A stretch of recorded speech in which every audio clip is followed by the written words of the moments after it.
Нека приемем, че метриката как е един билет за вход в нашата зала. Lifetime value е колко време човекът ще седи с нас. Първото нещо е просто много висококачествен продукт. Тоест, когато ние имаме някакъв продукт, доставката ни е била бърза, продуктът е изглежда така, както е бил на снимките, свършил е наистина добра работа, помогнал е на човекът, това означава, че той най-вероятно би купил от вашия бранд в някакъв момент отново. Това е много важно, независимо какво правим, винаги си целим продукта ни да бъде добър. От lifetime value гледна точка, това може да бъде един фактор, върху който ние нямаме много контрол, но ще остави една добра нотка в нашия клиент и той ще бъде на вид да ни даде парите си отново, без да трябва да му пускаме реклами пак. Второто нещо, което много брандове за дрехи правят, е нова колекция всеки сезон. Или нови модели всеки сезон. Когато отидете в Зара в началото на пролета, лятото, есента или зимата, има нови колекции. Аз съм бранд за дрехи, набутвам ти една лятна готина риза. Юни месец. Ти много си харесваш ризата, виждаш, че е качествена, виждаш, че ти седи добре. Есента, точно тогава аз ти пускам едни готини пуловери. Зимата вече ти пускам едно готино яке. Пролетта пак се връщаме на пуловерите и на по-леките работи. Този начин аз мога един път юни месец да платя $20 на Facebook, за да ми станеш клиент, и ако съм си свършил добре работата, с това, че апдейтвам моя продуктов каталог, ти 4 пъти годишно да правиш различни поръчки от мене, просто защото ти е харесало това, което предлагам, и защото предлагам нещо ново и различно от това, което си видял първия път. Ако имате нещо свежо и ново, което можете да предлагате в зависимост от промяната на времето, промяната на дните или някакви различни такива условия, е хубаво да го правите. Сега при маркетинга, примерно, не върви зимата да предлагаме видеа, но лятото да предлагаме само постове, защото тогава върват постовете. Затова много зависи от индустрия до индустрия, кое ще работи за вас. Третото нещо, което е супер добро, е програма за лоялност. Примерно, ти си барбър и правиш следното нещо. Ела на 4 подстрижки, петата ти е безплатна. Това може да се случи с скреч карта, може да се случи в някаква система. Това кара хората, като дойдат един път, веднага почват да мислят, добре, аз ако дойда още 3 пъти, ще получа една безплатна подстрижка. И да кажем, една прическа при тебе е 30 лева. Какво правиш ти? Търсиш нови клиенти, това е нещо, заради което някой би се върнал още 3 пъти.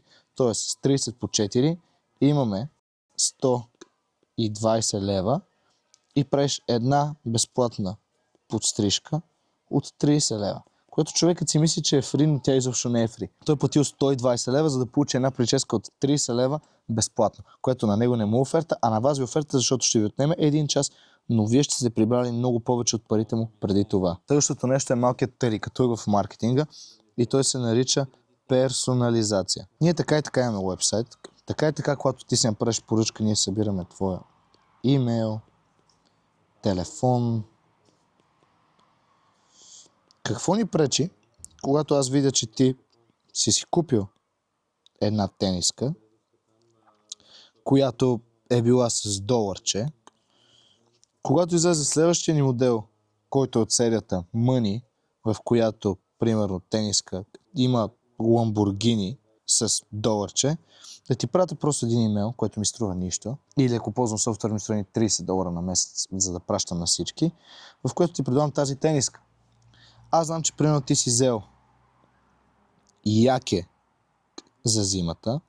Какво ми пречи да ти пратя един имейл за шапка за зимата?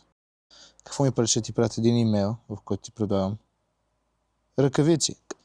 Какво ми пречи да ти пратя един имейл, в който ти предлагам шал? Ето това ни позволява персонализацията. Спрямо това какво определен човек е купил, ние да му предложим нещо, което би му трябвало.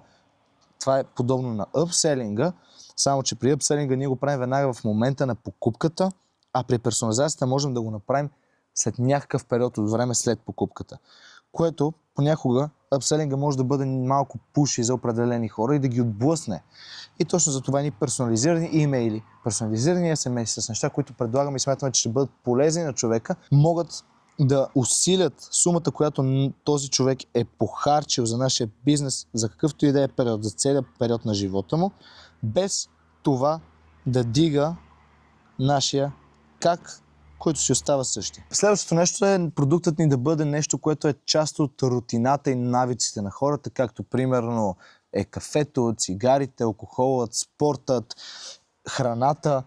Тоест те периодично употребяват тези неща и ние периодично можем да им ги предлагаме. Тук вече е до индустрия. И това може би е една добра метрика, когато се чудите дали да стартирате някакъв бизнес или да се опитате да оцените един ваш клиент колко може да бъде успешен, да прецените дали можете често да продавате, без да трябва да мислите другите неща. Тоест самият продукт сам по себе си дали би се продавал всеки ден. Това е много важно. Друга много добра стратегия, която Apple правят.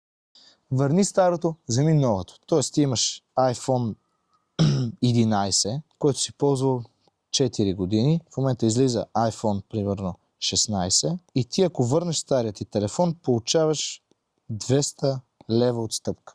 Което този iPhone ти за него си платил по това време, когато си го взел чисто нов принос, си платил 1600 лева. Дал си ги един път. Сега пак ще платиш 1600 лева, минус 200 лева, 1400 лева. Това нещо ще те накара да се почувстваш зле, защото ще получиш отстъпка и без това имаш този телефон. Този телефон може и да го изхвърлят, може и нищо да не го направят, а в технологичните фирми най-често използват някои неща за части. Това нещо го има при доста технологии. Това е супер добра стратегия, стига да го позволява бизнесът ти и да бъде адекватно и хората да могат да го възприемат. Идеята на това цялото нещо е, че фокусът не е да изтискате клиентът наведнъж и вашата работа не приключва в момента, в който заключите клиентът.